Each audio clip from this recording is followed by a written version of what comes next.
Hello, welcome back to Adomania. तो जैसे कि हम लोगों ने कॉग्निजेंट के इंटरव्यू क्वेश्चन के पार्ट 1 को बनाया था। यदि आप लोगों ने अभी तक वो नहीं देखा है तो उसका लिंक मैं डिस्क्रिप्शन बॉक्स में डाल दूंगा, उसे आप देख लेना। तो पिछला वीडियो 26 अक्टूबर 2020 को जो भी इंटरव्यू क्वेश्चंस कॉग्निजेंट के द्वारा पूछे गए थे, mainly to electronics and communication student, उसका एक वीडियो मैं बना चुका हूँ। तो आज के इस वीडियो में हम लोग कुछ नए क्वेश्चंस को कवर करेंगे और कुछ ज़्यादा इंपॉर्टेंट क्वेश्चन जो बार बार स्टूडेंट से पूछे जा रहे थे दोनों दिन, उन सभी क्वेश्चंस को हम लोग आज की वीडियो में देखेंगे कि वो कुछ ज़्यादा ही इंपॉर्टेंट और रिपीटली पूछे जा रहे थे क्वेश्चंस, वो कौन से क्वेश्चंस है। कुछ नए क्वेश्चन भी इस वीडियो में हम लोग कवर करेंगे और ये वीडियो दोनों के लिए होगा, इलेक्ट्रॉनिक्स वालों के लिए भी और सीएससी वालों के लिए भी। तो सबसे पहले मैं रिकमेंड करूंगा जो आपका पिछला वीडियो जो मैंने बनाया था, आप सबसे पहले उसे देख लें, उसके बाद इस वीडियो को देखें। और इन दोनों वीडियो कि यदि सभी क्वेश्चंस को आप लोग कवर कर लोगे तो डेफिनेटली एक भी ऐसा क्वेश्चन नहीं बचेगा जो आप लोगों को नहीं आता हो या फिर जो इंटरव्यू के टाइम आप लोगों को नया लगे। तो चलिए शुरू करते हैं। तो ये जो आज लिस्ट, इसमें 40 to 50 क्वेश्चंस मैं बताने वाला हूँ। ये क्वेश्चन 27 ऑफ अक्टूबर 2020 को कॉग्निजेंट के द्वारा पूछा गया था इलेक्ट्रॉनिक्स एंड कम्युनिकेशन स्टूडेंट से और सीएससी और आईटी स्टूडेंट से। तो इस वीडियो में सबसे ज़्यादा जो बार बार मीन्स दोनों दिन जो क्वेश्चंस कई बार पूछे गए थे कई स्टूडेंट से, उन सभी क्वेश्चंस को हम लोग कवर करेंगे और कुछ नए क्वेश्चंस भी होंगे। तो चलिए शुरू करते हैं। तो सबसे पहला इंट्रोडक्शन। तो इंट्रोडक्शन, कोई भी इंटरव्यू हो वो आपसे इंट्रोडक्शन पूछेगा ही। तो सबसे पहला बात जो first impression the last impression होता है, तो आप लोगों को अपना इंट्रोडक्शन काफ़ी अच्छे से शॉर्ट मैनर में काफ़ी अच्छे तरीके से आप लोगों को पता होना चाहिए ताकि कम से कम समय में आप लोग अपने आप को वहाँ एक्सप्रेस कर पाओ। इसके बाद जो दूसरा सबसे ज़्यादा क्वेश्चन जो जहाँ से रहेंगे वो आपके प्रोजेक्ट से रहेंगे जो आपने अपने रिज्यूमे में मेंशन किया हुआ है। तो यदि आप लोगों का कोई एक ऐसा प्रोजेक्ट है जिसमें आप लोग कंफर्टेबल नहीं हो और आप लोगों को पता नहीं है कुछ बातें उसके बारे में, तो वो प्रोजेक्ट को आप लोग वहाँ से हटा दो या आप लोग उसे अच्छे से प्रिपेयर कर लो before going to the interview, ताकि आप लोगों के मैक्सिमम क्वेश्चन जो इंटरव्यू से रहेंगे आप लोग उसका आंसर अच्छे से कर पाओ। तीसरा, वहाँ पे जब आप लोग इंटरव्यू दे रहे होगे तो आप लोगों को एक छोटा सा पजल दिया जाएगा। वो पजल काफ़ी इजी लेवल का होता है, बस आपको वहाँ पे घबराना नहीं है, कॉन्फिडेंट रहना है और मैंने इस तरीके से उस क्वेश्चन को सॉल्व करके आप लोगों को दिखाना है। एटलीस्ट अगर आप लोग सॉल्व भी नहीं कर पा रहे तो एटलीस्ट आप लोगों को अप्रोच पता होना चाहिए कि आप लोग किस अप्रोच से उस क्वेश्चन को सॉल्व करोगे। चौथा आता है बेसिक ऑफ जावा। यदि आप लोगों ने अपने रिज्यूमे में इवन मेंशन भी नहीं किया है कि आपको जावा आता है, फिर भी आप लोगों को जावा के कुछ बेसिक्स आने चाहिए। जैसे यदि आप लोग सी या सी प्लस प्लस में काफ़ी अच्छे हो तो आप लोगों को पता होना चाहिए कि कौन से वो फीचर्स हैं जो सी प्लस प्लस नहीं है, सी और सी प्लस प्लस में नहीं है लेकिन वो जावा में है। तो इस तरह के कुछ कॉन्सेप्ट जो जावा उनके ओवरकम करता है, कुछ एडवांटेज को, कुछ लिमिटेशन को सी प्लस प्लस में, उसको जो कॉन्सेप्ट्स इंपॉर्टेंट होते हैं जो लिमिटेशन को रिमूव करते हैं जावा में, उन सभी चीज़ों के बारे में आप लोगों को पता होना चाहिए। इसके अलावा जो बेसिक सिंटैक्स होता है कि हम लोग कैसे किस पैकेज को इंपोर्ट करके यूजर से इनपुट लेते हैं, उसे आउटपुट कैसे शो करते हैं, तो इन सभी चीज़ों के बारे में आप लोगों को एटलीस्ट पता होना चाहिए। उसके बाद ये क्वेश्चंस काफ़ी पूछा गया था कि आप लोग किस लैंग्वेज में कंफर्टेबल हो या फिर कौन सा लैंग्वेज आपको आता है, फिर उस पर काफ़ी ज़्यादा क्वेश्चंस थे। But apart from the comfortable language you have, उसके अलावा भी कुछ लैंग्वेज के बारे में at least basic input output syntax error logic error ये सभी आप लोगों को पता होना चाहिए।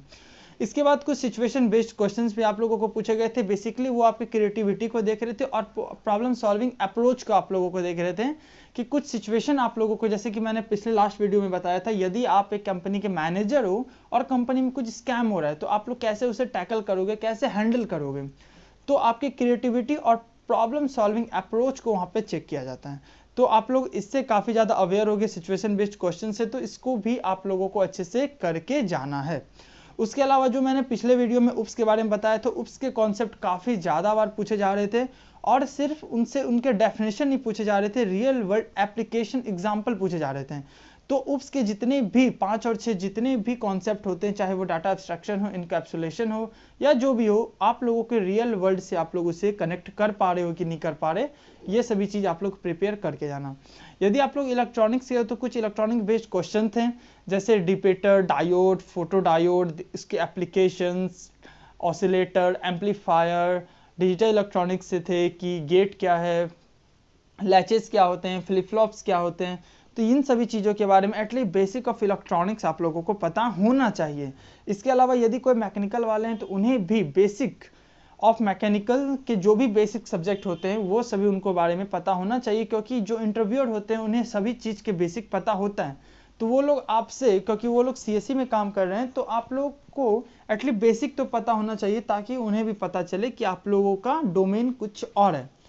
इसके अलावा जो मोस्ट इंपॉर्टेंट क्वेश्चन, और हर एक से ये लगभग अगर 100 बच्चे इंटरव्यू दे रहे हैं तो 90 से ये क्वेश्चन पूछा गया था कि आपका डोमेन और बैकग्राउंड इसी है तो आप लोग ज्वाइन सीएससी की तरफ या आईटी की तरफ क्यों शिफ्ट करना चाहते हो, या फिर कॉग्निट ज्वाइन क्यों करना चाहते हो। ये मैकेनिकल वालों के लिए भी है। तो ये क्वेश्चंस आप लोगों को अच्छे से प्रॉपर तरीके से तैयार करके जाना कि why you want to shift toward IT और कॉग्निजेंट आप लोग क्यों ज्वाइन करना चाहते हो। इसके अलावा जो एक मैंने चीज़ बताया था कि किसी भी कंपनी के इंटरव्यू में जाने से पहले आप लोग उस कंपनी के बारे में अच्छे से पढ़ लो, ताकि आप लोगों को उस कंपनी के बारे में हर एक इंफॉर्मेशन पता होना चाहिए कि वो इस्टेब्लिश कब हुई, फाउंडर कौन थे, उनके सीईओ अभी करंटली सीईओ कौन हैं, वो अभी किस कंपनी किस प्रोजेक्ट पे काम कर रही है, लास्ट प्रोजेक्ट क्या था। तो एटलीस्ट एक बेसिक इन्फॉर्मेशन कंपनी के बारे में आप लोगों को होना ही चाहिए। इसके अलावा लेटेस्ट टेक्नोलॉजी अभी क्या चल रही है, और लेटेस्ट टेक्नोलॉजी आपने क्या सीखा है, और लेटेस्ट टेक्नोलॉजी आप सीख रहे हो, तो लेटेस्ट टेक्नोलॉजी के बारे में आप लोगों को पता होना चाहिए। चाहे आप लोग वो सीख रहे हो ना हो, आप लोगों ने इस पर काम किया होना हो, लेकिन अभी लेटेस्ट टेक्नोलॉजी क्या चल रही है एटलीस्ट ये आप लोगों को पता होना चाहिए। Being a electronics and communication engineer आप लोगों को एआई और एमएल के बेसिक्स पता होने चाहिए, क्योंकि इस डोमेन में एआई एंड एमएल काफ़ी ज़्यादा लेटेस्ट टेक्नोलॉजी और काफ़ी ज़्यादा तेज़ी से डेवलप कर रहे हैं। तो एटलीस्ट बेसिक आप लोगों को पता होना चाहिए कि उसमें हम लोग मॉडल कैसे तैयार करते हैं, उसमें एल्गोरिदम कौन कौन से यूज होते हैं, कैसे हम लोग उसको टास्क देते हैं वो उसके अकॉर्डिंग सीखता है। इन सभी चीज़ों के बारे में आप लोगों को पता होना चाहिए। तो जैसा कि मैंने बताया इलेक्ट्रॉनिक्स से कुछ क्वेश्चंस, फ्लिप फ्लॉप, ट्रांजिस्टर, इन सभी चीज़ों के बारे में आप लोगों को पता होना चाहिए। और यदि आप लोग मैकेनिकल के हो या फिर ईसी के हो, आप लोगों को बेसिक कोडिंग आनी चाहिए, जो कि मैंने लास्ट टाइम भी कहा था। इस बार भी कई लोगों से पैलिड्रोम के कोडिंग को लिखने कहा गया था, कोई एक नंबर या स्ट्रिंग पैलिड्रोम है यानी इसे चेक करने को, फिबोनाची सीरीज बनाने को कहा गया था, प्राइम नंबर चेक करने को कहा गया था, ऑड इवन चेक करने को कहा गया था। जो बेसिक प्रोग्राम होते हैं कोडिंग के, दैट यू मस्ट नो। तो इन सभी चीज़ों के बारे में आप लोगों को पता होना चाहिए, either you are EC student और मैकेनिकल स्टूडेंट। इसके अलावा जो आप लोगों ने राइट टेक्स्ट, जो आप लोग एप्टीट्यूड वो ऑनलाइन टेस्ट दे रहे होगे, तो राइट टेक्स्ट सेक्शन में जो आप लोगों ने लिखा होगा उन सभी चीज़ों के बारे में आप लोगों को पता होना चाहिए, क्योंकि इंटरव्यूअर के हाथ में आपके राइट टेक्स्ट का एक कॉपी होता है, तो वो लोग आपके राइट टेक्स्ट से भी क्वेश्चंस कर सकते हैं। तो कीप दिस माइंड, जो आप लोगों ने लिखा होगा जब आपसे उससे रिलेटेड कुछ क्वेश्चंस पूछा जाए तो डेफिनेटली आप लोग उसी के अकॉर्डिंग आंसर दो। ऐसा नहीं कि आप लोगों ने राइट टेक्स्ट पे लिखा कुछ और वहां जाके आप लोग बता रहे हो कुछ और ही। तो इससे क्या होगा, उससे कोई डाउट फील होगा उन लोगों के दिमाग में कि आप लोगों ने एक्चुअल में एग्जाम दिया या किसी और को बैठा दिया था। तो एटलीस्ट राइट टेक्स्ट आप उनके पास होगा, राइट टेक्स्ट से क्वेश्चंस आए हैं कई स्टूडेंट्स को, तो आप लोगों को राइट टेक्स्ट में जो आप लोगों ने लिखा था वो अच्छे से आप लोगों को पता होना चाहिए। इसके अलावा ऑन द स्पॉट आप लोगों को 2 एप्टीट्यूड के क्वेश्चन या क्वांट के क्वेश्चंस आप लोगों को दिए जाएंगे टू चेक योर क्वांट और लॉजिकल एबिलिटी। तो इन सभी क्वेश्चंस के बेसिक फार्मूला से ये सभी क्वेश्चंस बन जाते हैं, इनका लेवल इजी होता है। बस आप लोगों को वहां पे काम होके अपने माइंड को यूटिलाइज करके सिंपल लॉजिक लगा के आप लोगों को उन क्वेश्चंस को सॉल्व कर देना है। उसके अलावा ये क्वेश्चंस काफ़ी इलेक्ट्रॉनिक्स बच्चों से पूछा गया था कि can we read a number from wall and output it on the loud speaker using electronics. तो इस पार्टिकुलर क्वेश्चंस को आप लोगों को काफ़ी अच्छे से कर लेना है। ये क्वेश्चंस कई बार कई स्टूडेंट से पूछा गया था। इसके बाद what was the break point where I shifted toward IT. तो ये एक ऐसा पॉइंट आप लोगों को बताना है कि आप लोग शिफ्ट क्यों करना चाहते हो आईटी में। तो ये सभी क्वेश्चंस काफ़ी इंपॉर्टेंट होते हैं। ये सभी क्वेश्चंस आपके थिंकिंग को बताते हैं कि आप लोग किस लेवल पे सोच सकते हो और एक्चुअल रीज़न क्या है। तो इन क्वेश्चंस को भी काफ़ी अच्छे से कर लेना। जो मैंने बताया था पहले कि आप लोग इलेक्ट्रॉनिक्स से हो या मैकेनिकल से हो या किसी और ब्रांच से हो, आप लोगों को बेसिक आनी चाहिए। जैसे किसी भी लैंग्वेज में इनपुट कैसे होता है, आउटपुट कैसे लेते हैं, सिंटैक्स एरर कैसे होता है, लॉजिक एरर कैसे हम लोग रिजॉल्व करते हैं, इन सभी चीज़ों के बारे में आप लोगों को पता होना चाहिए। फिर जो इलेक्ट्रॉनिक्स एंड कम्युनिकेशन इंजीनियर है उनके लिए एलटीई क्या होता है, 5G 4G 3G नेटवर्क के बारे में पता होना चाहिए, डुप्लेक्स पता होना चाहिए, गीगा फाइबर के बारे में पता होना चाहिए। तो ये सभी जो लेटेस्ट अभी हमारा नेटवर्किंग में काम आ रहा है, जो हमारे कम्युनिकेशन में काम आ रहा है, इलेक्ट्रॉनिक्स और कम्युनिकेशन इंजीनियर के, इन सभी चीज़ों के बारे में उन्हें पता होना चाहिए। इसके अलावा बहुत सारे बच्चे पाइथन में काम करते होंगे, पाइथन में उनका प्रोजेक्ट होगा, तो पहला क्वेश्चन ये होगा why Python, why did you choose Python. तो आप लोगों को पाइथन के एडवांटेज पता होने चाहिए, ये दूसरों से कैसे बेटर है आप लोगों को ये भी पता होना चाहिए, तभी आप लोग अच्छे से पाइथन को एक्सप्रेस कर पाओगे इंटरव्यूअर के सामने।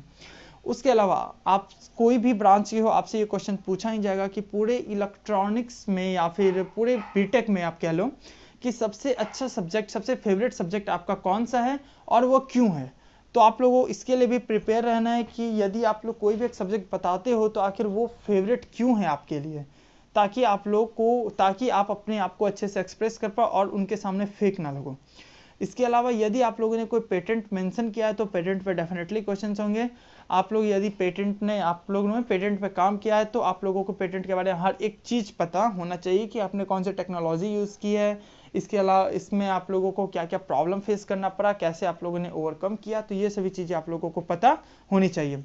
उसके अलावा वो पूछेंगे कि you are comfortable with low relocation और नाइट शिफ्टिंग, तो definitely you have to be say it yes you are comfortable। After that network layer के बारे में 7 नेटवर्क लेयर होते हैं OSI के, तो आप लोगों को उन सब के बारे में पता होना चाहिए। ऑप्टिकल कम्युनिकेशन के बारे में पता होना चाहिए। उसके बाद जैसे कि एक बेसिक प्रोग्राम होता है डुप्लीकेट इन स्ट्रिंग में कैसे एक डुप्लीकेट निकाला जाता है, आपको इसके बारे में पता होना चाहिए। स्टैटिक एंड डायनेमिक वेबसाइट्स क्या होती है, इसके बारे में आप लोगों को पता होना चाहिए। क्वेश्चंस वैसे CSE वालों से ज़्यादा पूछे गए थे, तो यदि आप लोग इलेक्ट्रॉनिक्स वाले हो तो एटलीस्ट आप लोगों को कुछ बोलने के लिए पता होना चाहिए, ऐसे नहीं कि आप लोग वहाँ पे चुप रहें। इसके अलावा इलेक्ट्रॉनिक्स के लिए different type of modulation AM FM PM, उसके अलावा भी उसमें जितने ज़्यादा होते हैं वो सभी चीज़ों के बारे में आप लोगों को पता होना चाहिए। प्राइमरी मेमोरी सेकेंडरी मेमोरी क्या होता है इसके बारे में आप लोगों को पता होना चाहिए। पोलराइजेशन क्या होता है, लैन वैन पेन क्या होता है, क्रिप्टोग्राफिक मॉडेम स्विच राउटर, ये सभी इलेक्ट्रॉनिक्स वालों से काफ़ी ज़्यादा नंबर पे पूछे गए थे, काफ़ी ज़्यादा लेवल पे पूछे गए थे। तो इन सभी चीज़ों के बारे में इलेक्ट्रॉनिक्स एंड कम्युनिकेशन वालों को पता होना चाहिए कि मॉड्यूलेशन क्या होते हैं, लैन वैन पेन क्या है, क्रिप्टोग्राफी क्या है, स्विच राउटर्स मॉडेम ये सभी क्या है, तो ये सभी चीज़ों के बारे में इलेक्ट्रॉनिक्स वालों को पता होना चाहिए। उसके अलावा HR राउंड में आपसे पूछा जाएगा अबाउट लीडरशिप स्किल्स, तो इसमें आप लोगों को डेफिनेटली कहना है कि या I have a leadership skills. इसके साथ साथ आप लोगों को कोई एक एग्जाम्पल के साथ समझाना है कि कैसे आप कह सकते हो कि आपके अंदर लीडरशिप स्किल्स है।